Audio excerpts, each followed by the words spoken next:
ዘውዱ ሾው በመላው አውሮፓ የሚኖሩ ኢትዮጵያውያንና ትውልደ ኢትዮጵያውያን በማህበራዊ ኢኮኖሚያዊና ፖለቲካዊ ጉዳዮች ዙሪያ ያላቸውን ሁለንተናዊ ተሳትፎና እምቅ የህይወት ተመክሮ በጥልቀት የሚዳስስ በይዘቱ ለየት ያለ በአዝናኝ ገጠመኞች የተሞላና በማራኪ ጨዋታዎች የተኳለ ቴሌቪዥን ፕሮግራም ዘውዱ ሾው ቁም ላለው ቁም ነገር ሲሹም ለተዝናኖት በያሉበት ዘውዱ ሾው።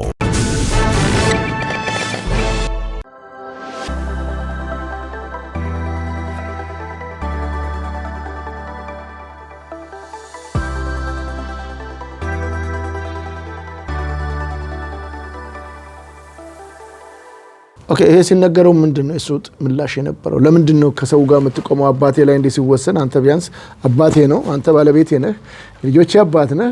ስለዚህ ቢያንስ ነገሩን ማጣራት ብፁዕ አባታችን የወሰዱትን እርምጃ ደግሞ ወይን እንዲያላሉ ማድረግ ማስቀየር ሲገባ ለምን እንዴት ታደርጋለህ ስትለው ምን አለ? እሱን ቋንቋ ነው የተጠቀመችው። አልተቀበለም፣ መቀበል አልፈለገም። የግሩፕ ሰው ምንድነው ምላሹ? ምንድነው አለመቀበል ማለት? ውሳኔያቸው ትክክል ነው እሳቸው ብፁዕ አባታችን የወሰዱት ነው ወይስ ምንድነው? እሳቸውን አንጓጦ ተቆሞ መናገር የለበትም። እርሶን አዎ የለበትም። ይሄ እኮ እኔ ተበድዬ ነው ወደሌን ደግሞ አጣጣይ እሳቸው አንተን መምጣታቸው ብቻ በቂ ነውና እሳቸውን ቀና ብለህ መናገር የለብህም ነበር የሚል የዲክታተርነት ቋንቋ ይዞ ቀረበ ማለት ነው። በዚህ ምክንያት እየሆኑ እያለ እዚህ ሀገር መቼም ያው የልጆች አሲስታንት አለ። ልክ ነው። በዚያ የተነሳ ወደ ፍርድ ቤት ሄዱ። ወደ ፍርድ ቤት ምን እኮ በቃ እንትኑ ልዩነቱ መጣ በእርሶ ልጅ ምክንያት ነው። ልጁ ራሱ ይሄ ባልየው እሱ ነው ካንቺ መለያየት አለብኝ የሚል ጥያቄ ያመጣ።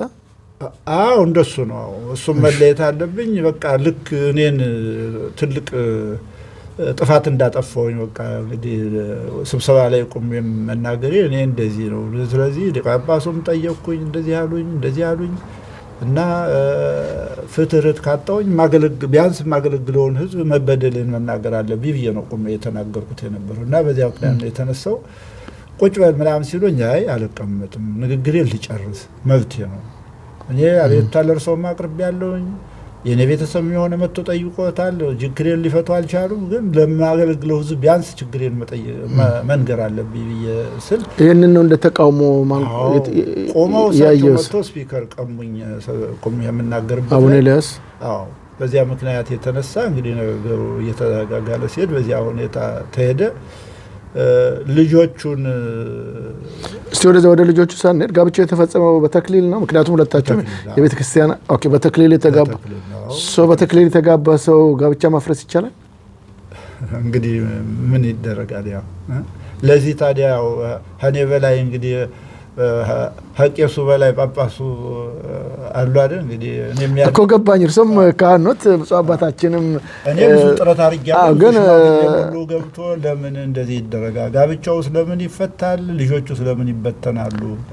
የሚል ብዙ ጊዜ በሽምግልናም ጠየቅን። እንብየው አሻፈረኝ አለ። እንግዲህ ነው ጋብቻው ሲፈጠም ራሱ የተክሊል ጋብቻ በቁርባን ሲጋቡ ብዙ ህጎች አሉት የቤተ ክርስቲያኑ። በቃለ መሐላ ነው። ይሄንን ለማፍረስ በመጀመሪያ ደረጃ የልጆ ባለቤት ለምን አሰበ?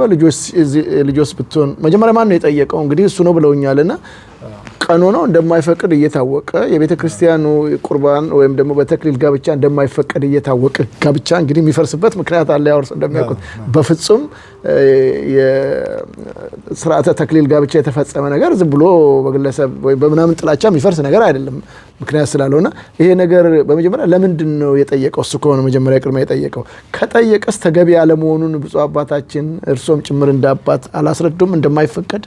እንዴ እዚያ በላይ በግል እየጠራው ነው ማለት ልጁን በግል እየጠራው ተው የኔ ጉዳይ ራሱን ችሎ ይሄድ፣ የናንተ ጋብቻ እዚህ አይግባ፣ አንተም ወደዚያ ውስጥ አትግባ። አንተን ይሄ በእርግጥ ያንተ አባት እንደሆኑ ሁሉ የኔም አባት ናቸው። አባቱ ያንተ ብቻ አባት አይደሉም፣ የሁላችን አባት ናቸው። እሳቸውና እኔ ተጣላንበት ጉዳይ በአግባቡ ይፈታል። እናንተ ልጆቻችሁን አሳድጉ ተው አልኩኝ። እኔ ልጅ ፈቃደኛ ሆነች፣ እሱም ያለ ሽማግሌም ሌላም ደግሞ ተልኮ ተሞከራል እኮ በሃይማኖትም እንደማይፈቀድ እየገለጹ ለትቢያለ እንደ ከሚገባ በላይ እንጂ እሱማ ሁሉ ጊዜ ያው እንኳን እሱ ነን ያው ቆሜ ማስተምርበት ሁሉ አይለይ ምንም የሚሰማው ነበር። ዞሮ ዞሮ እንደሱ ነው የተደረገው። ጋብቻውን በዚያ ምክንያት ተደረገ። እንዲያውም ከዚያ በኋላ ሌላ ሴራ ተፈጥሮ እናታችንን አንፈልጋትም እንዲሉ ተደርጎ ልጆች በዚያ መልክ ተደርጎ አሁን ለምን አንፈልጋትም ማለት ፍርድ ቤት ሁሉ ተሄዶ ሲደረግ ልጆቹን እናታችን አንፈልጋትም በሉ እየተባለ ያው ስንት አመታቸው? አይ ትልቆች ናቸው። አሁንማ እንግዲህ እንደው ወደ 12 ሆናለች። እዚያ በታይ ያሉት እንግዲህ ትንሾቹም ያው ደረጃ እኮ ያው ከ18 አመት በታች ስለሆኑ ያው የቤተሰብ ፍርድ ቤት ሄደው አንፈልግም ሲሉ እናታቸውን ምክንያቱ ተገልጿል። ለፍርድ ቤቱ ተገልጿል። ብዙ ተብሏል። እንግዲህ ፍርድ ቤት ያለው ምንድነው በእናትየዋን ለማስወንጀል ብዙ ተሞክሮ ነበር። አይ በእናትየዋ ላይ ምንም ያገኘነው ወንጀል የለም። ልጆቹ እንግዲህ እናታችንን አሁን አባታችን ጋር ነው መሆን የምንፈልገው ካሉ በግድ ወደ እናታችሁ ሂዱ ብለን እኛ አንወስንም፣ ልጆቹ በራሳቸው ሀሳብ ይወስኑ ተብሎ በዚህ መልክ ተደርጎ እንግዲህ እናታቸው እንዳይገናኙ ተደርጎ ነው የተደረገው። በእርሶ ግምት ልጆቹን አባትየው ወይም ሌሎች ሰዎች ገብተውበት እንግዲህ ልጆቹን ለማሳመን ተሞክሯል፣ ምንድነው ምክንያቱ ይላሉ? ልጆቹ መችክና እዚህ ሀገር ልጆች ቀላል አይደሉም፣ ዝም ብሎ የሚቀበሉት አይደለምና ምናልባት ያስቀየሯቸው ምክንያት ይኖራል ወይስ እንደተባለው በእናታቸው በኩል ችግር ስላለ ነው? በትክክል አለ እንጂ የምን እናታቸውማ ችግር ቢኖር እኛም እናውቀዋለን፣ ወይም ደግሞ ፍርድ ቤትም ሊያውቀው ይችላል። ፍርድ ቤት እኮ ፖሊስ ድረስ ሰው ምን ይመስሎታል ምክንያቱ ልጆቹን ለማሳመን? የአቡነ ኤልያስ ቤተሰብና የልጁ ችግር ነው። ምክንያቱም እኔ ጋር ሲጣሉ እኔን ለመጉዳት እስከ ፍርድ ቤት ድረስ ተሄዷል። ፍርድ ቤት ድረስ ግን ያለ ይግባኝ ከፍተኛ ፍርድ ቤቱ ላይ ነው ውሳኔ ተላልፎ የመጣ 18 ወር ደሞዝ እስከነወለዱ አስከፍሎኛል ፍርድ ቤት። ኦኬ ለስንት ጊዜ ነው ጋብቻው ከፈረሰ? 2015 ነው ኦገስት ላይ የሆነው ጉዳይ። ከዚያ ጀምሮ እንግዲህ እስካሁን ድረስ ያው ልጆቹ እንደሱ ነው። የሚገርመው ነገር ልጆቹ ደግሞ እኮ እናታቸውን ብቻ አይደለም የኔ ቤተሰብ በጣም ትልቅ ቤተሰብ ነው ያለኝ። እኔ የልጅ ሁሉ አለ። ስለዚህ እኔ ቤተሰብ የሚያገኙትን ሰው ሁሉ ሰላም እንዳይሉ ተደርገዋል። የልጅ ልጆች ወይስ እንደው ዘመዶቹን ሁሉ ጭራሽ? አይ ልጆች 4 ልጆች ነው ያሉ፣ 2 ሴቶች 2 ወንዶች ነው ያሉኝ። ሌላም አንድ ወንድም የሚቀስ አለ አብሮኝ እዚህ አገልግሎት የሚሰጥ። ስለዚህ እነዚህ ሁሉ ጋር ይገናኙ። ከነዚህ ሁሉ ሰላም እንዳይባባሉ ተደርገዋል። መንገድ ላይ እኔም ራሱ የባስ ሾፌር ሆኜ እሰራለሁ። አንዳንዴ እዚያም ሳገኛቸው እኔን ራሱ ሰላም አይሉ። ልጆቹ ራሳቸው እኮ ሰው በሰው እንትን እንደተባሉ የማውቀው በዚህ ነው። ምክንያቱም ሰው የሚጣላ አንድ ሰው 2 ሰው ነው። እኔ ወደ ዛሬ ተመሰገነ ይሁን በቁጥር ሰፋ ያለ ቤተሰብ ነው ያለኝ። የልጆቹ ልጆች ራሳቸው እርሶንም ሰላም አይሉም?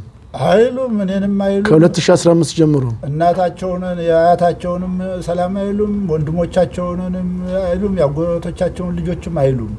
እንደሱ እንዳያደርጉ ተደብሎ እና ጭንቀት ነው የሚታየው። ስለዚህ እንዲህ አይነት ሁሉ ፊልም ተሰርቷል ማለት ነው። እንግዲህ በጋብቻው ዙሪያ ከዶክተር አለ፣ ባልየው ኢንጂነር ነኝ ይላል፣ ሊቀ ጳጳሱ ናቸው። እንግዲህ ከሊቀ ጳጳሱ ቤት እንዲህ አይነት ፊልም እና ድራማ ይሰራል። እንግዲህ ይሄ እኔ በጣም በእርሶ ግምት ምናልባት ልጆቹ ላይ የማስፈራራት ወይም ሌላ በእናንተ ጋር እንዳይቀርቡ የማስፈራራት ነገር አለ ብለው ነው የሚያስቡት? ካለ ምክንያቱ ምንድን ነው? እንደው ምናልባት ጥላቻ ነው ቢገናኙ ከእናታቸው ጋር ቢገናኙ ከእርሶ ጋር ቢገናኙ ልጆቹ ምን ይሆናሉ ተብሎ ስለተነገራቸው ነው ብላቸው። እንግዲህ የቂልነት ካልሆነ በስተቀር እንዴት ነው አንድ ወላጅ የሌለው ጉዲፈቻ መጥቶ የሚያድግ ልጅ ጋዜጠኛ ይዞ እናት አባቱን ፍለጋ አፍሪካ ለአፍሪካ በዓለም ዙሪያ ይሄዳል? እንኳን እዚህ የሚገርመው ነገር እንግዲህ የጳጳስ የኢንጂነር የዶክተር ቤተሰብ የሆነ ልጅ እዚህ ተወልዶ እናትና ከእናት ከአባትና ከዘመድ አዝማድ እንዳይገናኝ ማድረግ እንጃ ለእኔ ራሱ ድራማ ነው ይሄ ጉዳይ። እንግዲህ ተመልካች አድማጮቻችን ከአባቶች ጋር ነው የምንነጋገረው። ካህን ብዙ ረጅም ዓመት ያገለገሉ። እኔ ትንሽ ደንገጥ ብያለሁ። ምንም እውቀቱ የለኝም በብዛት ስለ ቤተ ክርስቲያን፣ ግን በተክሊል የተጋባ ለመፍረስ ምክንያቶቹ በጣም ከባድ ይኖራል ብዬም አላስብም። የሚፈቀድ ስላልሆነ ቀኑ ነው። ግን በሁለታችሁም በኩል እንግዲህ መፍትሄ ሳይመጣ ጋብቻው ተፈርሷል። በቤተ ክርስቲያን ሕግ እንግዲህ የተከለከለውን ነገር እነዚህ ሁለቱ ሰዎች አሁን ትዳር ፈተዋል። ምናልባት ለአግባብ ሊሆኑ ይችላሉ። እንግዲህ በዚህ ሀገር ሕግ ምንም ይከለክላል? ያው በቤተ ክርስቲያናችን ደረጃማ ያው ፍርድ ቤት መርምሮ ውሳኔ መስጠት አለበት። ጋብቻ ለምን ይፈታል? ጋብቻ የሚፈታበት ምክንያት አለ። በቤተ ክርስቲያንም ደረጃ በቃለ መሐላ የተደረገ ጋብቻ አብሮ ለመኖር የማያስችል ጉዳይ ሲፈጠር ብቻ ነው ጋብቻ እንዲ በተክሊል የተጋቡ ሰዎች ለጋብቻው መፍረስ ምክንያት ነው የሚባል ምንድን ነው? ለምሳሌ እንግዲህ እሱማ ብዙ ምክንያት ይኖራል። ምክንያቱም አንድ የሃይማኖት ችግር ሲፈጠር፣ ሁለት ደግሞ እንግዲህ በባልና በሚስት ደረጃ ያለ ግንኙነት አንዱ ችግር ሲገጥመው ሌላው የሌላውን ችግር መቋቋም ሲያቅተው እንዲህ አይነት የባልና የሚስት ግንኙነት እሱ ሲፈጠር እንደ አንደኛው እንግዲህ ደካማ ከሆነ ሌላኛው ደግሞ የደከመውን ሊረዳ ቃለ መሐላ አድርጎ የተጋቡ መሆናቸውን ረስቶ እንግዲህ ከመንገድ ሲያፈነግጥ መቼስ እንደሱ ይሆናል። ሌላው ማለት ከጋብቻ ውጪ ወደ ሌላ ጋብቻ ወይም ሌላ ሴት ጋር መገናኘቱ ትልቁ ነው። ሁለተኛ ሃይማኖት መቀየር ከመጣ ነው። ሶስተኛው ከሞተ ነው ሰውየው ሌላ እንድታገባ የሚፈቀደው።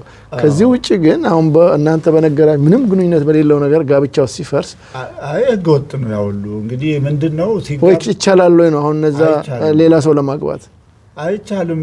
በቤተክርስቲያኑ ህግ መሰረት አይቻልም። ሰው ምንድነው የሚደረገው? አሁን እንግዲህ እንደ እናግባ ቢሉ ከሁለት አንዱ እናግባ ቢሉ የቤተክርስቲያን ህግ ተጥሷል ማለት አያስችልም። ሃይማኖታችንም አልቀየሩም። ገና ሲላዩ ጥላቻ ሲፈጥሩ እኮ ነው የተጣሰው ህጉ እንጂ እሱማ መሆን የለበትም። ልጆችንስ አሁን አንዱ ወላጅ ማየት የለበትም፣ አንዱ ማየት አለበት። ይሄ ራሱም እኮ ከባድ ወንጀል ነው በእግዚአብሔር ደረጃ።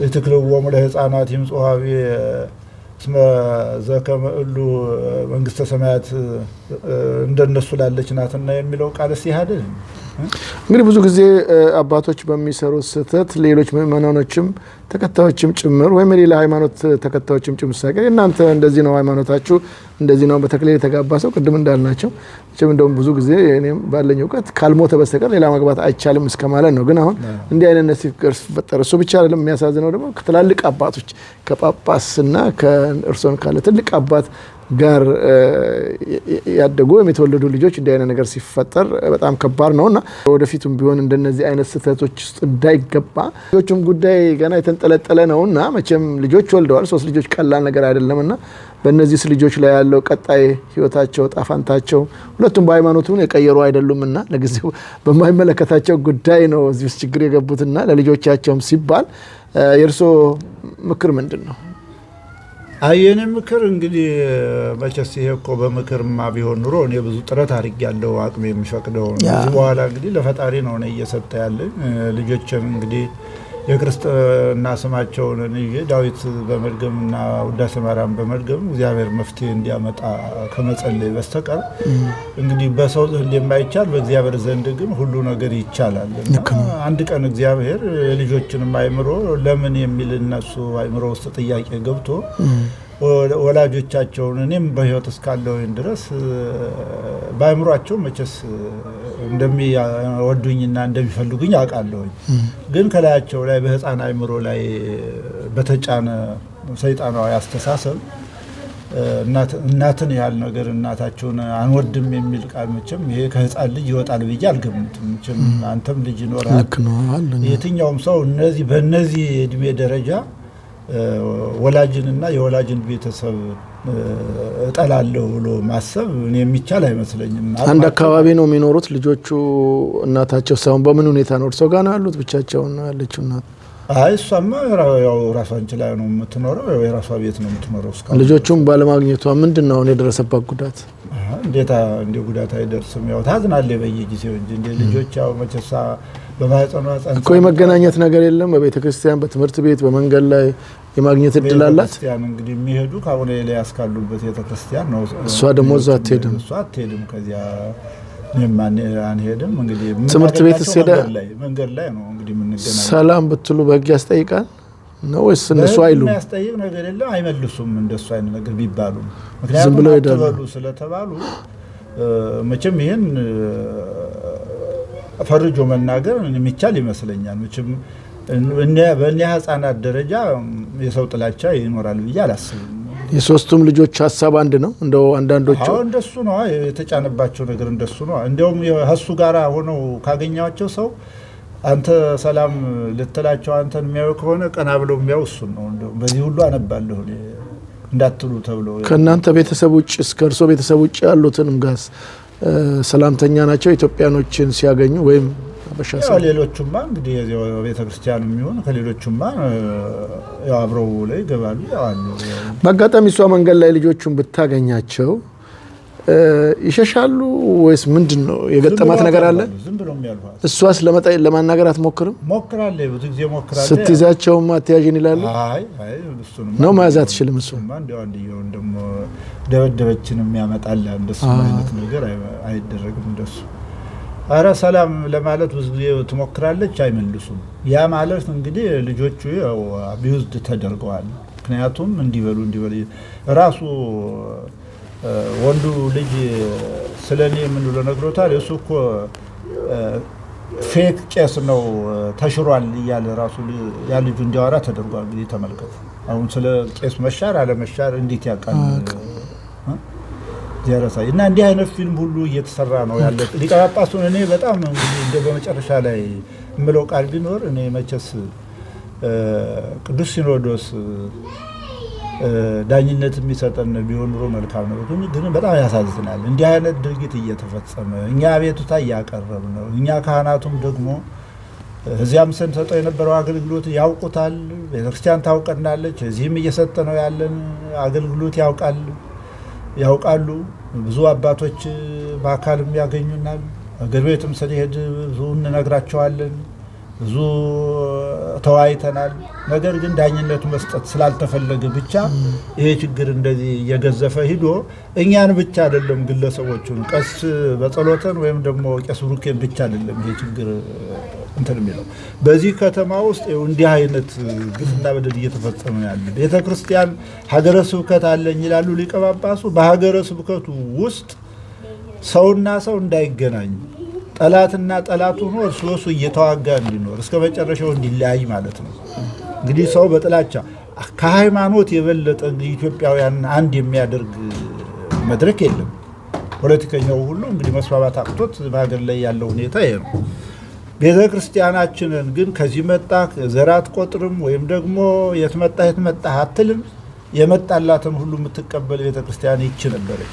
ይችነን ቤተክርስቲያን እንግዲህ የዚችን ቤተክርስቲያን መንፈስ በዚህ በስዊድን ስቶክሆልም ሀገረ ስብከቴ ነው በሚሉት ውስጥ እያጠፏት ነው ያሉና እንዲታሰብበት እንግዲህ ድምጽ ብትሆኑ አዎ እንግዲህ እስከ ውስጥ ገብቼ የምጠይቀውም በእርግጥ አሁን ከመጣበት ጋር ቀጥታ ግንኙነት ባይኖረውም በተዘዋዋሪ ግንኙነት እንዳለው ስለመጣ ነው ወደ ማጣር። ሁለተኛ ደግሞ እንደ አንድ ቤተክርስቲያን እምነቱ ተከታይ አንዳንድ ቀኖናዎች ሲጣሱ ማወቅ የሚገባውን ህብረተሰቡም ማወቅ ይረዳል። ያንዱ ልምድ ለሌላው ይጠቅማል ከሚል ነው። እንደው ይሄንን ጉዳይ ሲኖዶሱ አሁን ያውቀዋል። ምክንያቱም ግንኙነት አለው የልጆቹ ጉዳይ ሁሉ የተያዘ መሆኑን ያውቃል ሲኖዶሱ ያውቃሉ እንደ በጽሁፍም በቃልም ምክንያቱም ቀኖና ስለተጣሰ የግድ ወንድም ቀኖና እኮ ብቻ አይደለም የተጣሰው እዚህ ከተማ ውስጥ ዶግማም ነው እኮ የተጣሰው።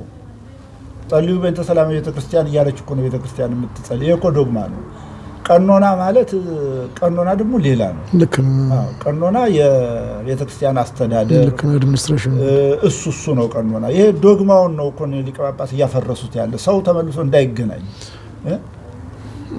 ስለዚህ ሲኖዶሱ ዞሮ እርሶን የሚወስነው ነው። ሲኖዶሱ በዚህ አቡነ ኤልያስ በሚመሩት ሀገረ ስብከቱ ውስጥ ራሱን የቻለ ቡድን ልኮ ሲኖዶሱን ቅርታ የማያቀርቡ ካህናትና ምዕመናን ጋር ተነጋግሮ እንዲፈታ ድምጽ የምትሆኑን ከሆነ ይሄንን እንድታስተላልፉ አመሰግናለሁ።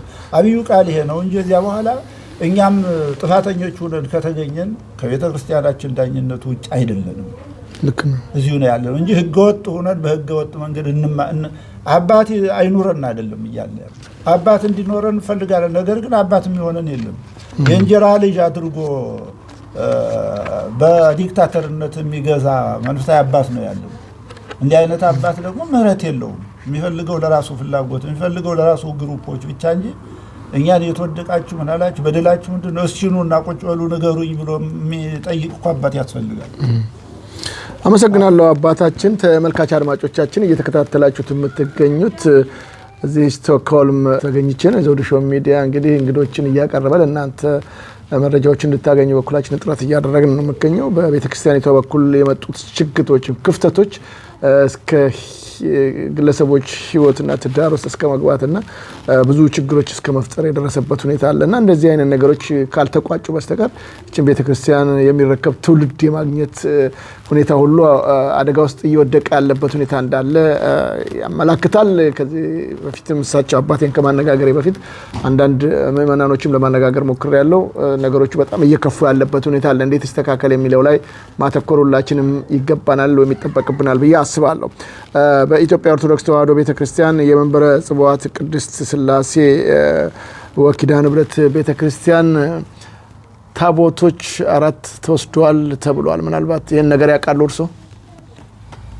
ያው እንግዲህ ቤተክርስቲያኑ ያው እዚህ ቤተክርስቲያን ጋር አብረን በጋራ በዓላትን እናከብራለን። ጥምቀትን፣ መስቀልን እዚሁ ሌሎች ክብረ በዓላቶችንም እኛም እዚህም ምእመናን እንሄዳለን። ምክንያቱም በደሉ የደረሰብን እስከሆነ ድረስ በደሉን ወደ ኋላ ብለን አምልኮታችንን አናቋርጥም ብለን አብረን ስለምንሰራ ያው ታቦቶቹ እንደተዘረፉ ያው ብዙ ጊዜ ነው አቤቱታ እያሰሙ ሰምተናል። እንግዲህ ይህ ጉዳይ እንደተከናወነ ያው ከቤተክርስቲያኑ ካህናትና ምእመናን ጋር ሰምቻለሁኝ። እንደሆነ ያው በአካል ባልኖርም ዜናውን ወሬውን ሰምቻለሁ። ቅድም ደጋግሜ ተናግሬ ያለው እርስዎ ብዙ ልምድም ከብዙ አባቶች ጋርም ሰርተዋልና እንዲህ አይነት ተሞክሮ አለ ወይ? ቤተክርስቲያን በትክክል ብፁዓን አባቶች ወስነው ሊወሰድ ይችላል ጽላት ወይም ታቦቱ፣ ግን ቤት ተሰብሮ ከቤት የኦርቶዶክስ እምነት የሌላ ቢሆን እንኳን መቼም ምንም ማድረግ አይችልም። እምነቱንም አቅም እንደፈለገ ሊያደርግ ይችላል። የእምነቱ ተከታይ ቤት ተሰብሮ ታቦት ሲወስድ እንደው ልምድ አሎት ወይስ ይሄ መጀመሪያው ይሆን? በጣም ነው ያስደነገጠኝ። ለኔ እኮ ከህግ ስንወጣ እኮ የማይሰራ ነገር የለም። ምንድነው መጥፎ ልጅ ነው በእናቱ አካል ይስቃል ይባላል። እንግዲህ በባህላችን ሲነገር እናቱ ተራቁታ የእናቱን አካል ሲያይ የሚስቅ ሞኝ ልጅ እንደምንለው አባባል ነው። እና እንግዲህ ብፁዕ አቡነ ኤልያስን እኮ እኛ በአባትነታቸው አይደለም ምናማርራቸው። እንዲህ አይነትም ነገር ሲሰራ እንዴት አንድ ጳጳስ በር ሰብሮ ከመውሰድ ይልቅ ካህኑን ጠርቶ እንዲህ ነው የማለት እኮ ስልጣኑ እኮ የሱ ሊቀ ጳጳሱ እኮ በዚህ ሀገረ ስብከት ሆኖ ያለ ምንም ልዩነት ተጣልተው እንኳን ቢመጡ ቁጭ ብሎ መንፈሳዊ ዳኝነት መስጠት ነው እንጂ አንዱን ወግኖ የሚሰራ ከሆነ ይሄ ሊቀ ጳጳስ ነው ወይ? አንዱን ወግኖ በዚያ በሉቃስ ወንጌል ላይ የተጠቀሰው የጠፋው ልጅ እና አባቱ ጋር እየሰራ ያለው ልጅ ታሪክ ታውቃለህ? በወንጌሉ ላይ የተጻፈው ማለት ነው። ያ ገንዘቡን ተካፍሎ ሄዶ ጨርሶ ተመልሶ አባቴ እንደው ልጅ እንኳን ባያረገኝ ያሰራተኞቹ እንዳንዱ ቢያደርግ ብሎ ተመልሶ ሲመጣ ወንድምየው አኮረፈው። አባትየው ያለው ምንድነው? ልጄ ሆይ አንተ እኮ ሁሉ ጊዜ ከኔ ጋር ነህ፣ ደስታዬም ደስታ ነው። ይሄ እኮ ጠፍቶ ነበር ተገኝቷል፣ ሞቶ ነበር በህይወት መጥቷል እና ደስ ሊበልህ ይገባል እንጂ ለምን ታዝናለህ የተባለው አይነት እንግዲህ ስለጠፋው ህቤት ስላለውም ልጅ የሚያስብ አባት እንዲህ አይነት አባት ነው እንግዲህ ቤተክርስቲያን የሚያስፈልጋል። እና ብፁዕ አቡነ ኤልያስ ግን የጠፋ እንደጠፋ ድራፊ ይጥፋ እዚህ ያለው ጋራ ነው እኔ አባትነቴንና ከብሮቶር እንደሱ ምንድነው። እና የሚያስገርመው ነገር ደግሞ በጣም የሚያሳዝነው እሳቸው ሰማይ የደረሱ እንዴት ሰው ከመላክ ጋር ይነጋገራል እያሉ በውሸት ውዳሴ ከንቱ ይክዋቸዋል። እዚህ አብረዋቸው ተንኮሉን የሚያሰሯቸው ካህናቱ አብረዋቸው እንዴት እኒ ታላቅ አባት ነው። እኛ እንግዲህ እሳቸው እንደምንነቅፋቸው ማለት ነው እንግዲህ እንደዚህ ያደረጉት። እኛ የምንነቅፈው መጥፎ ስራቸውን እንጂ አባትነታቸውን አይደለም። መጥፎ ስራቸውን እንነቅፋለን። ወደፊትም እኔ በህይወት እስካለሁኝ ድረስ ይሄንን አልቀበላቸውም፣ ከራከራለሁ። ምክንያቱም ቤተክርስቲያን ያስተምራኛለች። መናገር ያለብን እውነት ነው እንጂ መሰል ነገር እየነጋ እናልፍ። እሳቸውን እንዲህ የጸሎት አባት ታላቅ አባት ለ40 ዓመት በጵጵስና ያገለገሉ ይላሉ። ትክክል ነው። አብሮ በመኖርማ ቢሆን በቅሎ 20 ዓመቷ ነበር ብለዋል አንድ መምህር። 20 ዓመት ሙሉ ትምህርት ቤት ቆይቶ ምንም ሳይዝ ይቀራል አንዱ የኔ ቢጤ ተማሪ ማለት ነው። እና እንዴት አባታ መምህር የኔታ እንዲው ከርሶ ይህን ያህል ዓመት 20 ዓመት ኑሮ ለምንድነው ሳይማር ይወጣ ይሏቸዋል። አይ እናንተ አብሮ በመኖርማ ቢሆን ይችም ጋልባት በቅሎ ከገዛዋት 20 ዓመቷ ነው፣ ግን አንድ ቃል አልያዘችም። ምክንያቱም እንደሱ ብለው ተናግረዋል። እና 40 ዓመት ጳጳስ መሆን አይደለም በ40 ዓመት ውስጥ ያጠፉትን ጥፋት አስበው መልካም ነገር እንዲሰሩ ቢሆኑ ነበር ምንቀበለው እንጂ ሽምግልና ወይም ደግሞ አባትነት አለ ልብስ ብቻ እኮ አይደለም። እንደ ምናልባት ታቦት ከዚህ ሲወሰድ የሳቸው ትእዛዝ ነው ወይስ የሚሏቸው ሌሎች ቢሆን ነው? ታዲያ ያንን እኮ እንደዚህ ያደረጉት ሰዎች እኮ ዘርፈው ታቦቱን የወሰዱት ሰዎች እኮ ሌላ ቦታ ሄደው እኮ ሎካል አድርገው መርቀው ከፈቱ። እሳቸው ናቸው ከፈቱት። እና ታቦቱ ከዚህ መውጣቱንም ያውቃሉ። ይሄኛው ታቦት የለውም እዚያ ነው ታቦት ያለ እያሉ እኮ ነው የሚያሰሩት። እና ተሰብሮ ከተወሰደ በኋላ የቤተ ክርስቲያን የባረኮ ራሳቸው ናቸው አይደል? ይሄ ታዲያ ምን ቅድም እንዳልኩ ነው መልስና ጥያቄ ያስፈልጋል። በትእዛዝ አምጡ ብለው መውሰድ አይችሉም ነበር። እንደዚህ አላዘዙም። መሰበር ለምን ተፈለገ ማለት ነው እኮ አላዘዙም እንኳን ብንል የእሳቸው እኮ ስር ያሉ ቄሶች ናቸው መተን የሰሩ። ታዲያ ምንም ያልሰራ ነውን አውግዣለሁ ይላሉ። እኛ ታቦት በር ሰብረው ታቦት ዘርፈው ሄዱትን ምን አደረጉ? ምን ወንጀል ምን ማን ነው ምን መመሪያ ሰጡ? ይሄን ሲሰሙ ምን ተሰማዎት እርሶ? ያው እኔ እንደሆነው ስለሆነ ለኔ አዲስ አልሆነብኝም። ያም እዚህም በላይ ስለሰሩ ከኔ ጋር እኮ ያን ያህል ዓመት እንግዲህ ከከፍተኛ ከሎካል ፍርድ ቤት ከሴንትራል ፍርድ ቤት ከከፍተኛ ፍርድ ቤት ድረስ ስንሄድ ፍርድ ቤቱ ራሱ በሰላም ፍቱት ተስማሙ ሲል አንፈልግም እኛ ሰውየው ወደ ስራው እንዲመለስ አንፈልግም የሚል የልከኝነት ስራ ነበር ይሰሩ የነበሩት። እና እንዲህ አይነት ስራ የተለመደ ነው። እኔም በፊት 18 ይቅርታ መጀመሪያ እንደዚህ አይነት ተሞክሮ ገጥሞት ያውቃል በህይወቱ? እንዲህ አይነት ክፉም ሰው እንዲህ አይነት ታቦት እንደዚህ ተሰብሮ ቤት ተሰብሮ ታቦት ተወሰደ ሲባል ሰምተው ያውቃሉ? የእምነቱ ተከታይ ማለት ነው።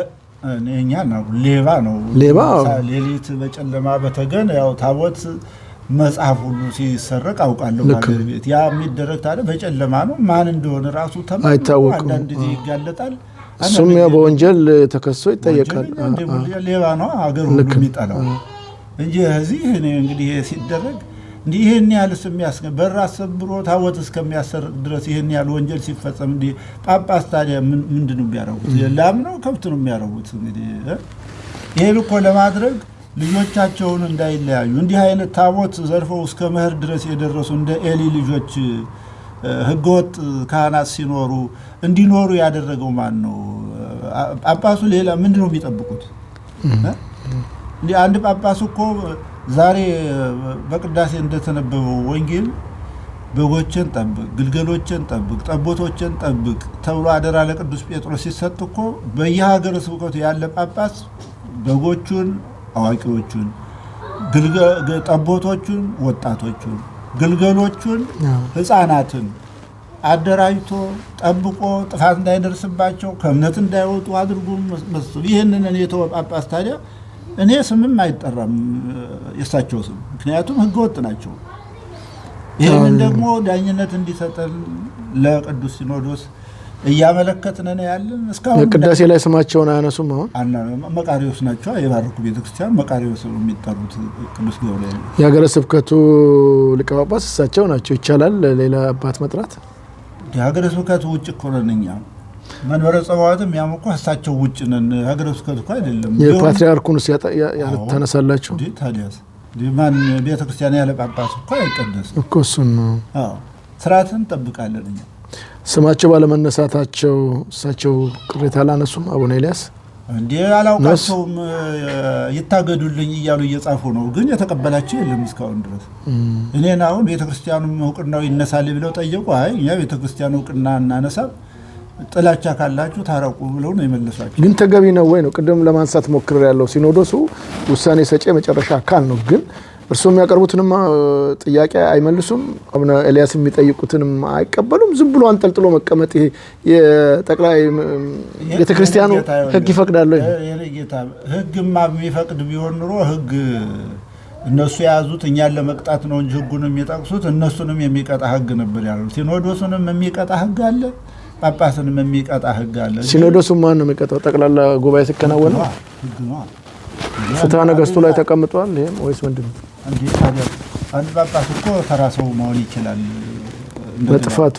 አዎ ይነሳል ማለት ነው። ሲኖዶሱ ውሳኔ ካልሰጠ ጽሕፈት ቤቱ እነሱ ካልሰጡስ እነሱን የሚጠይቅ ህግ የለም። እኛ እንግዲህ ምንድነው መሰለህ አንድ መታወቅ ያለበት እንግዳ ነገር ቢሆንም ጳጳሱ ስራውንን ቢያቆም እኛ ጳጳሱ እንደዚያ ሆነ ብለን መተው አንችልም። ለምሳሌ አሁን ሳጥናኤል በመላእክት ማህበር ውስጥ ሳጥናኤል ሁከት በፈጠረ ጊዜ አለቃቸው ሳጥናኤል ነው አይደል? መላእክቱ ሁሉ ተሸበሩ። ቅዱስ ገብርኤል ምንድነው ያለው? እንግዲህ ሁሌ ተረጋጉ። አዎ ፈጣሪያችን እስክናውቅ ድረስ በያለንበት እንረጋጋ። እኛ እሱን ስራ ነው አሁን እየሰራን ያለ። መንበረ ጸዋዕትም መካነ ሰላም ቅዱስ ገብርኤልም እየሰራን ያለ ነው። ፍትህ እስከሚሰጠን ድረስ ፍትህ እየጠየቅን እምነታችንን ማካሄድ ነው። ቀድሰን እናቆርባለን፣ አጥምቀን ክርስትና እናነሳለን። ስልጣነ ክህነቱ የተወገዘ ካህን የሚያቆርበው ቁርባንም ተወገዘ ነው፣ የተገቢ አይደለም። የሚቆርቡትም ራሱ ተገቢ አይደለም የሚላል በህግ ነው። ህግ የጣሰ ጳጳስ ግን እንደሱ ቢያወራልን ያን እንቀበል። ምክንያቱም ዳኝነቱ እንዲሰጠን እንዲህ አይነቱን ጳጳስ ቤተ ክህነት ራሱ ስርዓት ማስያዝ አለበት ነው የሚለው። ይሄንን ደግሞ ብዙ ጊዜ አመልክተናል። በአካልም መደን አናግረናል። በደብዳቤም እየጻፍን እስካሁን ድረስ እየጠበቅን ነው ያለነው። ደብዳቤያችንን ያውቁታል፣ አድርሰናል። 7 ጳጳሳት በቋሚ ሲኖዶስ እንግዲህ ቁጭ ብለው አይተውታል። ይሄንን ጉዳይ እስካዩልኝ ድረስ እኔ ህጋዊ ነው። ግን ከልምዶ አንፃር ሲያዩት የቅዱስ ሲኖዶሱ እነዚህ ቋሚ ኮሚቴዎቹ 7ቱ እንደርሱ አይነቱ ጉዳይ ሲገጥማቸው በአቡነ ኤልያስ ምክንያት ብቻ ነው የሚያዘገዩት ወይስ በሌላም ጊዜ ልምድ አለ እንደዚህ ውሳኔ ያለ መስጠት? ስለሌሎቹ እኛ ደግሞ ውሳኔ ያለ መስጠታቸው ማለት ነው። ለምሳሌ እኔ አንድ አጥቢያ ቤተክርስቲያን አስተዳዳሪና ካህን ነኝና በሌሎቹ ዙሪያ ያለውን ወክዬ መናገር አልችልም። ያው እሰማለሁ እንደዚህ አይነት ችግር እንዳለ። በለንደንም አንተ ባለበትም ከተማ እሰማለሁ። እኛ ካህናቱ ጋር እንገናኛለን። ብዙ በትምህርት ቤትም በምን ጊዜ ኦንላይን ላይም በምንወስደው ኮርስም እንገናኛለን። አሁን ለንደን ካሉ ካህናት ጋር እዚያም እንግዲህ ችግር እንዳለ እናውቃለን። ያን ችግር ሁሉ መፍትሄ መስጠት የሚገባቸው ሆኖ ሲኖዶሱ ነው ብሎ ነው ያለው። ለዚህ ነው የምናዝነው።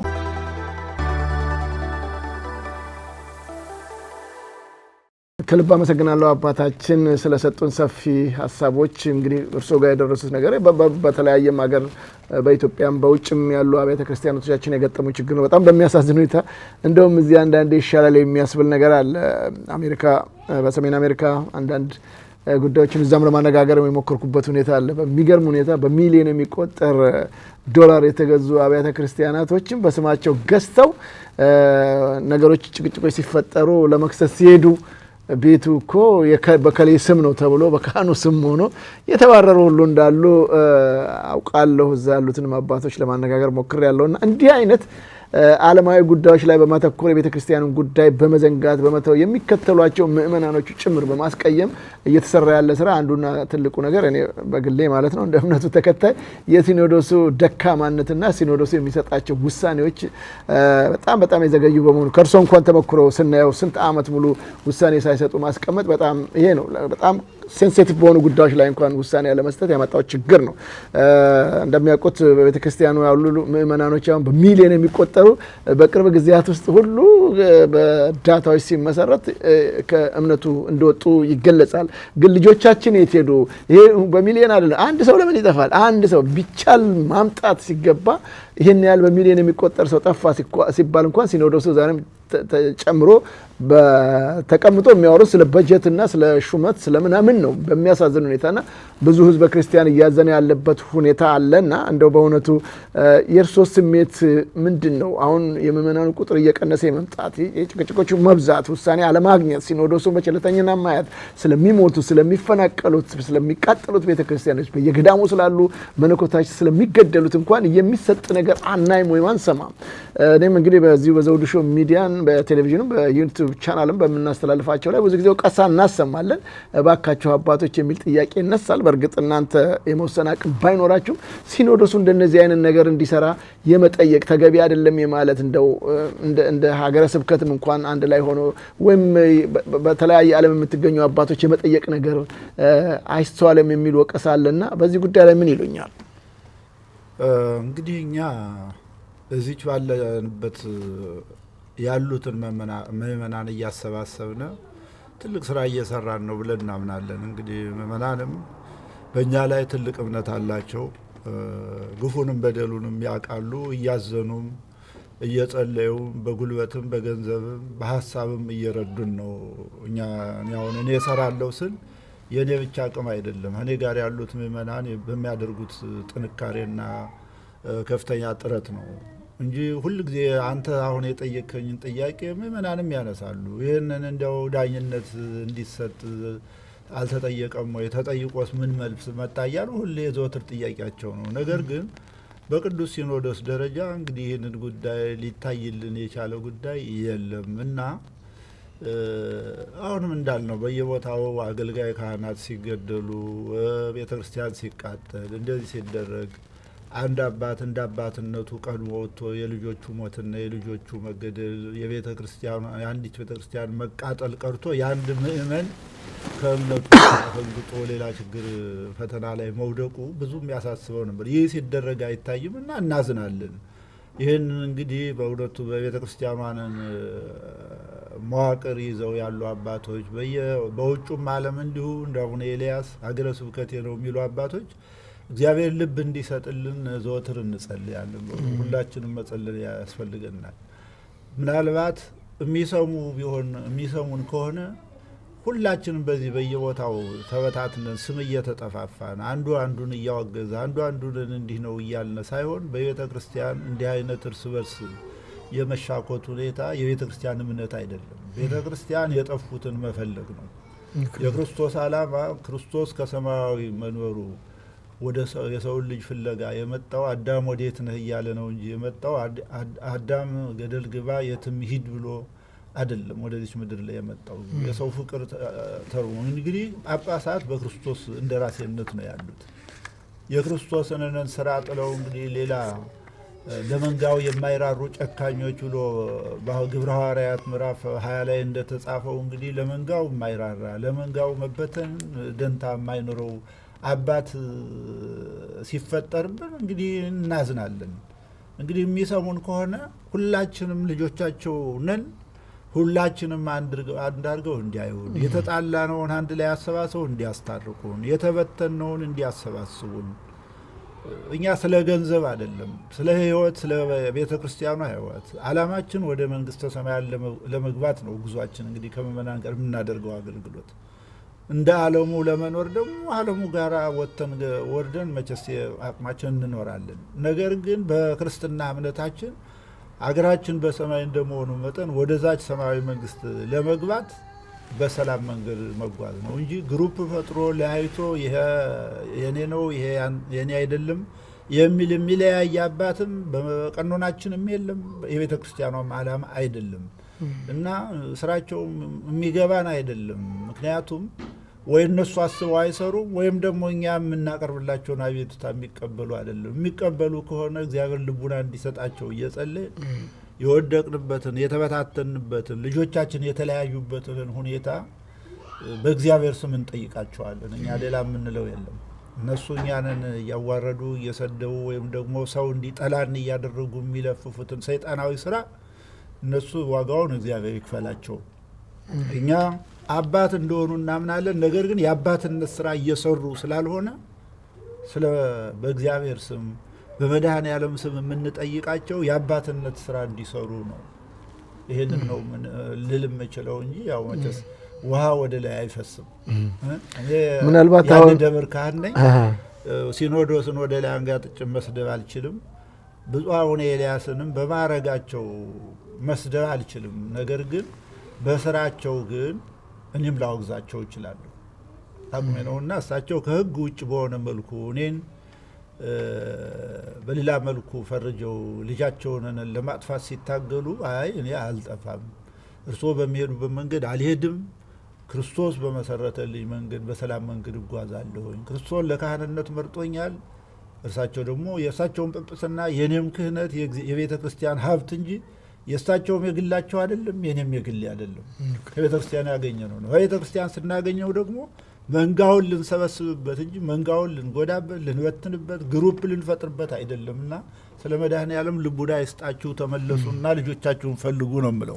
ከልብ አመሰግናለሁ አባታችን። እንግዲህ ጥያቄዎቻችንም እየቋጭን ነው። የመጨረሻ ነገር ላንሳ እስቲ። እንግዲህ አንዳንድ ምእመናንም አነጋግሬ ነበር። የተፈጸሙ ችግሮች ይቀረፉ ይፈቱ ዘንድ እንደው ምን ይሻላል በሚል ላነሳሁት፣ እኛ አባታችን ናቸው ብፁዕ አባታችን፣ እኛ ባናጠፋም አጥፍተናል ብለን ይቅርታ ጠይቀን እንደው አንድ ቢያረጉን እንደ አባት ቢመሩን ባናጠፋም አጥፍተናል ብለን ይቅርታ እንጠይቃለን የሚል አስተያየት ይሰጣሉ አንዳንድ ምእመናንና እርሶስ እንደዚህ ያድርጉ ቢባል ያደርጋሉ? ኧረ አድርጌያለሁኝ እኔ በሙሉነት እነግራለሁ። ባላጠፋም አጥፍቻለሁ ብለው እንደው ምእመኑም እንዲሰበሰብ እንደ ድሮ የቤተ ክርስቲያን አባትነታችን አሁንም እላለሁ። ይህን አዋጅ እኮ እኔ ለፍልፌትም ብዬ ልሄድ አይደለም። አቡነ ኤልያስ ጋራ ባታጠ ብትበደልም መቸሳቸው አንተን ይቅርታ ጠይቅ ተብዬ በ2011 ዓመተ ምህረት ግንቦት ለርክበ ካህናት ስብሰባ በሄዱበት ቤተ ክህነት በሚያርፉበት ቦታ ብፁዕ አቡነ በርናባስ የካሊፎርኒያ ሀገረ ስብከት ሊቀ ጳጳስ፣ ብፁዕ አቡነ ያዕቆብ የአትላንታ አካባቢ፣ ብፁዕ አቡነ ጴጥሮስ የቅዱስ ሲኖዶስ ዋና ጸሐፊ ኒውዮርክ እነሱ ሽምግልና ይዘው አስታረቁኝ። ሲያስታርቁኝ ይቅርታ ይጠይቅ ተባልኩኝ። ይህ ሁሉ ግፍ ተፈጽሞብኝ እኔ ምን ብዬ ነው ይቅርታ የምጠይቀው አልኩኝ። አይ ይሄማ እንግዲህ ሊቀ ጳጳሱ አንተን ይቅርታ ይጠይቁም፣ አንተ ይቅርታ ጠይቅ። እሺ ብዬ በደብዳቤ ጽፌ ይቅርታ ጠይቁ፣ ታረቅነ፣ ተስማማነ። ወደ ስቶክሆልም ስንመጣ ከምዕመኑ ጋር አብረህ ይቅርታ መጠያየቅ አለብህ ተባልኩ። እሺ እኔ በድሎኛል የሚል ሰው አንድ ሰው ይምጣ ይቅርታ ጠይቃለሁኝ ብዬ መጣሁኝ።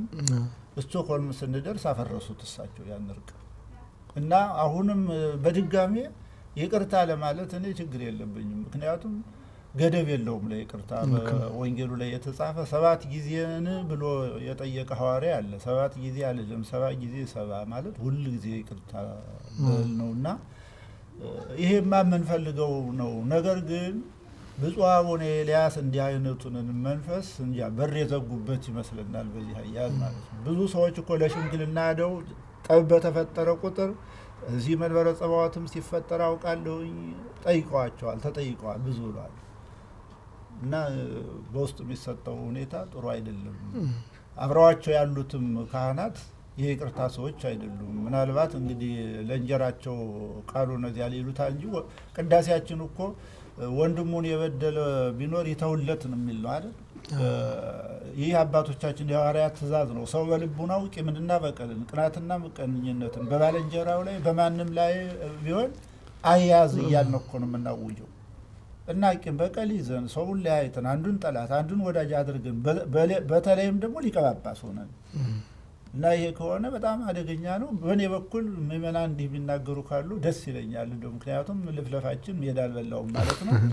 እኔም እንዲሁ አንድ ለመሆን የሚመጣን ነገር ሁሉ የመጀመሪያው ይቅርታ ጠያቂን ይሆናለሁ። አንድ ጳጳሱ አንድ ሊያረጉን ከመጡ በክብር አንጥፌ እቀበላቸዋለሁ።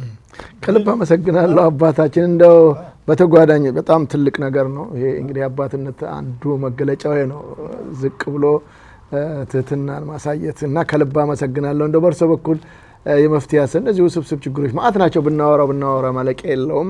በየቦታው አሁን የግሪክም ቤተክርስቲያን ይወሳቸው በሳቸው ስር ያሉ ሌሎችም ቦታዎች እንዳልኩት አሜሪካን፣ ሰሜን አሜሪካም ጭምር ሲኖዶሱም ጋር በጣም ብዙ ችግሮች አሉ በቤተክርስቲያኒቷ ዙሪያና እንደዚሁ ቆጠብ አድርገ ነው ወይም ሰብሰብ አድርገ ነው የእናንተን ብቻ እናውራና አቡነ ኤልያስ በሚመሩት ሀገረ ስብከት በሚገኙት አብያተ ክርስቲያናቶች እናንተም ሰባታችሁም እዚህ ስቶክሆልም ብቻ ያላችሁትና ሌሎችም ከዚህ ውስብስብ ችግር በመውጣት መፍትሄ ሊሆን ይችላል የሚሉት የእርሱ አባታዊ ምክር ሀሳብ ምንድን ነው?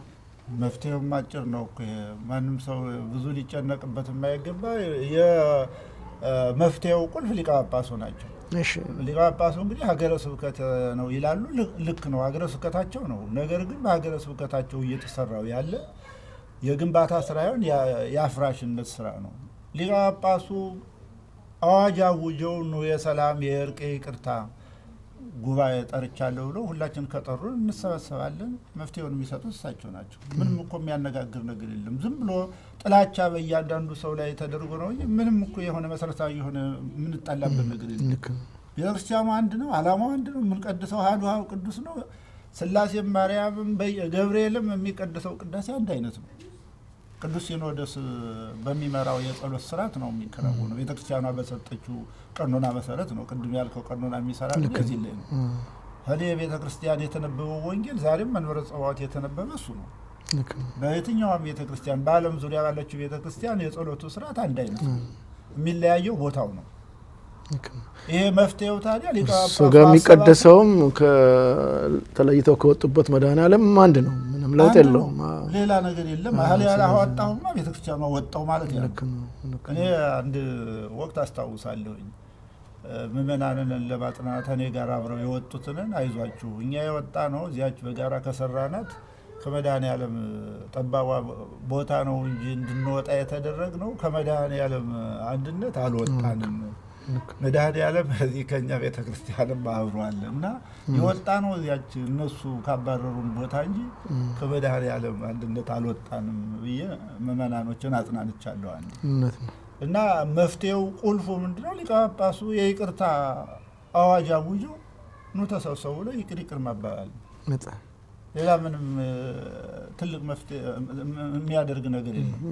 ታቦታቱም ቢሆን እንግዲህ ታቦት እኛ ያዝነው እኛ የምንወደው ደግሞ እዚያ የሄደው የምንጠለው አይደለም። አንድ አይነት ነው። ታቦቱ የቀኖና ማስፈጸሚያ የአምልኮት መግለጫ ነው።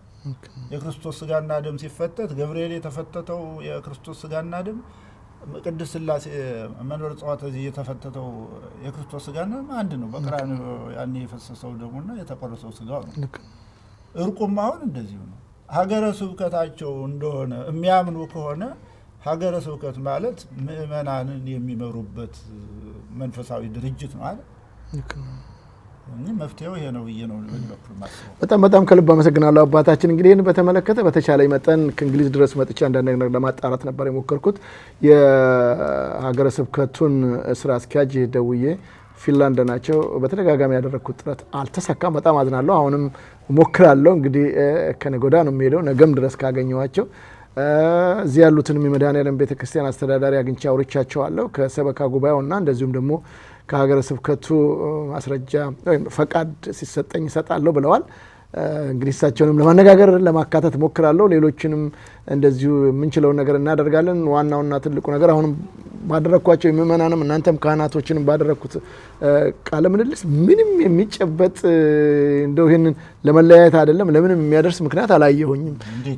ምንም ነገር የለምና ስለዚህ በተቻለ መጠን እንግዲህ ብፁዕ አባታችን ግራ ቀኙን አይተው እንዳሉት እርሶ ጉባኤ ጠርተው ይቅር መባባሉ ተገቢ ይመስለኛል። የራሴ ሀሳብ ነው። በተጓዳኝም ከሳቸው ጋር ያሉት አንዳንዶችም ብፁዕ አባታችን ስራ አይደለም ከጀርባቸው አሉ የሚባል አለ። እነዛንም የተወሰኑ ሰዎች ስም ተሰጥቶኝ ደውዬ ለማነጋገር ሞክሬያለሁ። ምላሽ አላገኘሁም። በተቻለም እነዚህም ወንድሞቻችን እህቶቻችንም በተቻለ መጠን ረግቦ እቺ ቤተክርስቲያን ወደ ቀድሞ ተመልሳን የሚያሳዝነኝ አባታችን የእናንተ የኛ ጉዳይ አይደለም።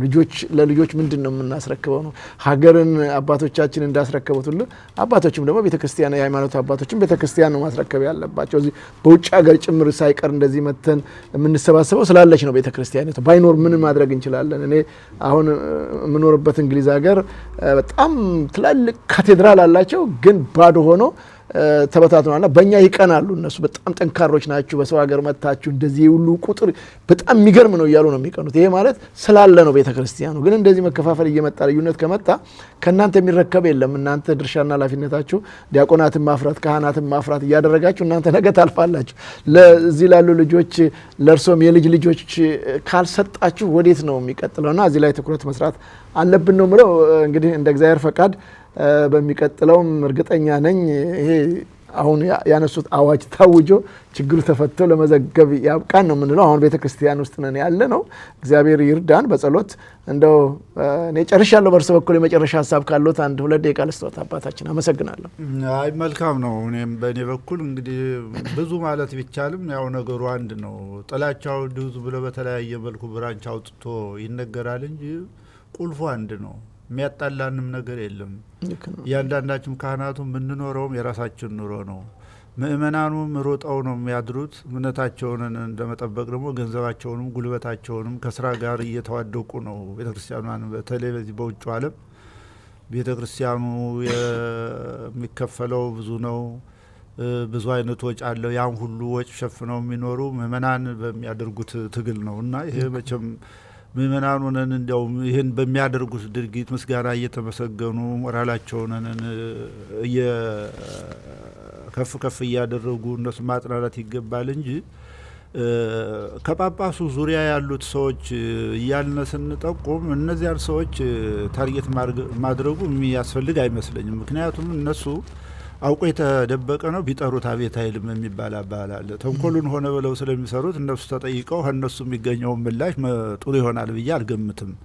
ነገር ግን ማንም የስራው ማን ቁልፉ የሊቀ ጳጳሱ ነው። ኃላፊነቱ የዚያ ነው። በስሩ እያስመሰሉ ወደ ጥፋት የሚወስዱትን ሰዎች ምንም ያላረግነውን ገዝቻለሁ እኛ ግጃለሁ እያሉ ከሚያስተላልፉ ይልቅ አቆም እንዲህ አይነቱን ነገር አብታትንገሬ ብሎ ሌሎችን ጠርቶ ምንድነው እየሆነ ያለው ብሎ መጠየቅ የሳቸው ስራ ስለሆነ ቁልፉ የጥላቻው ማራገቢያ ቁልፉ የሊቀ ጳጳሱ ነው።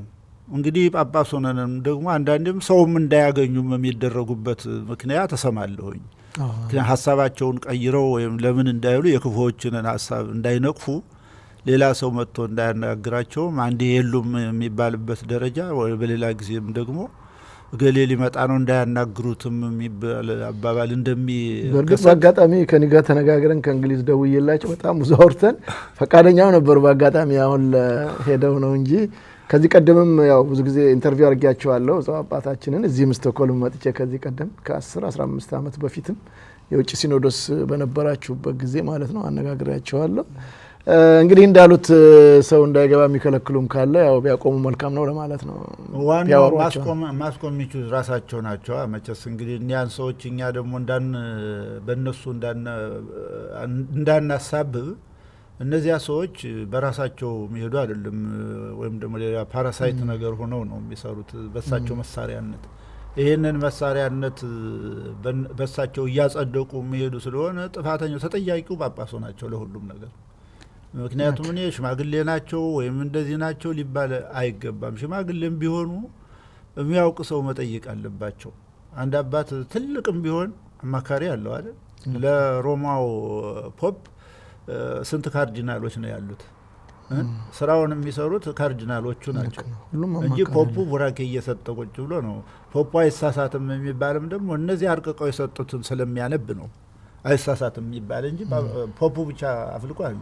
በእኛም ቤተ ክርስቲያን አንድ ሀገረ ስብከት ሊቀ ጳጳስ በስሩ የደብር አስተዳዳሪ፣ ጸሐፊ፣ ሰበካ ጉባኤ እንዲኖረው የሚደረገው ጳጳሱ ብቻ ቤተ ክርስቲያኗን ለመምራት ስለማይችል ነው። ጳጳሱ የቤተ ክርስቲያኗ መዋቅር ይጠብቃል፣ ቡራኬ ይሰጣል፣ ባርኮ ይከፍታል። የአስተዳደሩን ስራ ደግሞ ምእመናን ካህናት አንድ ላይ ሆነው ይሰሩታል ማለት ነው። ያንን በበላይ ሆኖ ይቆጣጠራል። በቤተ ክርስቲያኗ ስርዓት እየሄደ ነው አልሄደም ብሎ እና እንደተፈለገ ስራ እየተሰራ ዝም የሚል አባት ተጠያቂው ያ ነው ዋናው ለሲኖዶስ። ምናልባት ብፁዕ አባታችን ፈቅደው እና ፈቃደኛ ቢሆኑ ሌሎችም ካህናቶች ከእናንተ ጋር ያልተስማሙትም ካህናቶች ጨምሮ ቁጭ ብላችሁ ለመወያየት እድሉን በዘውድሾ በኩል ቢመቻች ፈቃደኛ ናችሁ? አብራችሁ ለመሞገት ለህዝቡ ያለውን ችግር በደስታ እኔ በደስታ የራሴን መመስከር ይችላል። ከነሱ ጋር እነሱ የሚሉኝ እንደው እኔን የፈለገ አድርገው ዝቅ አድርገው መሬት አወርደው ስለኔ ይናገሩ ደስተኛ ነኝ። እኔ ደግሞ በእኔነት ስለማምን ከየትኛውም ሰው ጋር አብሬ ቁጭ ብላችሁ አብራችሁ ለመወያየት ያወገዝኩ አይደል። ሊቀ ጳጳሱን ኃላፊነታቸውን ትተዋል። ልጆቻቸውን እኛን እንድንጠፋ እያረጉ ነው። እኛ ደግሞ ላለመጥፋት እየታገልን ነው በእግዚአብሔር ኃይል ነው። እንጂ ከየትኛውም ሰው ጋር ለመነጋገር እኔ ፈቃደኛ ነኝ። ከልብ አመሰግናለሁ አባታችን። በጣም እግዚአብሔር ይስጥልኝ ስለሰጡን ሰፊ ማብራሪያ። እንግዲህ በሌላ ጊዜ ደግሞ መተን በሰፊው እንዳልኩት ቅድም ጥሩ ነገር መጥቶ ጥሩን ዜና ለመዘገብ ያብቃን እያልኩ የዛሬን ውይይት በዚህ ቋጭቻለሁ። እግዚአብሔር ይስጥልኝ። እኔም እግዚአብሔር ይስጥልኝ አመሰግናለሁ። ይሄን አስበህ እንደ ፕሮግራም ይዘህ እኛንን ስትጠይቅ እንደው ችግራችንን እንኳን ችግር አለ ብሎ መጠየቅ ራሱ ትልቅ ከመፍትሄ ቁጥር ነው ማለት ይቻላል። ድምጽም ሆነ ለሚሰማ ሰው ጆሮ ያለው ይስማ ስለሚል ወንጌላችን ጆሮ ላለው ሰው ችግራችን ብታሰማ ደስተኛ ነን።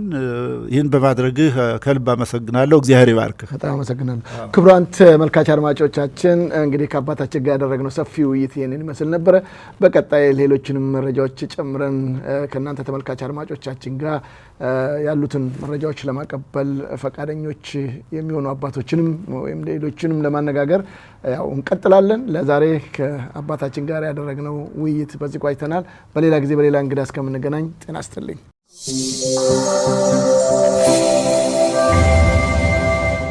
ዘውዱ ሾው በመላው አውሮፓ የሚኖሩ ኢትዮጵያውያንና ትውልደ ኢትዮጵያውያን በማህበራዊ ኢኮኖሚያዊና ፖለቲካዊ ጉዳዮች ዙሪያ ያላቸውን ሁለንተናዊ ተሳትፎና እምቅ የህይወት ተመክሮ በጥልቀት የሚዳስስ በይዘቱ ለየት ያለ በአዝናኝ ገጠመኞች የተሞላና በማራኪ ጨዋታዎች የተኳለ ቴሌቪዥን ፕሮግራም ዘውዱ ሾው ቁም ላለው ቁም ነገር ሲሹም ለተዝናኖት በያሉበት ዘውዱ ሾው